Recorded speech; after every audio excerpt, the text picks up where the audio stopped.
ইসলাম ধর্মে কাউকে কোনো কিছু দান বা উপকার করার পর তা নিয়ে খোঁটা দেওয়া বা খোঁটা দেওয়াকে অত্যন্ত গর্হিত ও কবিরা গুনাহ হিসেবে গণ্য করা হয়েছে। আমল নষ্ট হওয়া।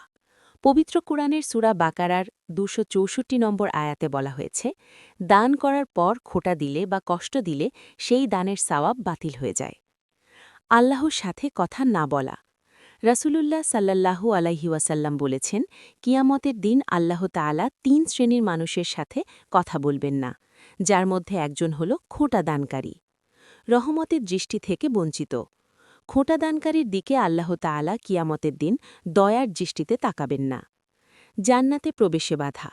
হাদিসে বর্ণিত হয়েছে, উপকার করে খোঁটা দেয় এমন ব্যক্তি জান্নাতে প্রবেশ করতে পারবে না। দান কবুল না হওয়া। যদি কেউ লোক দেখানোর জন্য বা পরবর্তীতে খোঁটা দেওয়ার উদ্দেশ্যে দান করে, তবে আল্লাহর দরবারে তা কবুল হয় না। ব্যক্তিত্বের অবমাননা। খোঁটা দেওয়া একজন মুমিনের চারিত্রিক বৈশিষ্ট্যের পরিপন্থী। এটি মানুষের আত্মসম্মানে আঘাত করে এবং ভ্রাতৃত্ব নষ্ট করে। দান যখন বোঝা হয়ে দাঁড়ায়। রাসূল শিখিয়েছেন, দান হবে এমনভাবে যেন বাম হাত না জানে ডান হাত কী দিচ্ছে।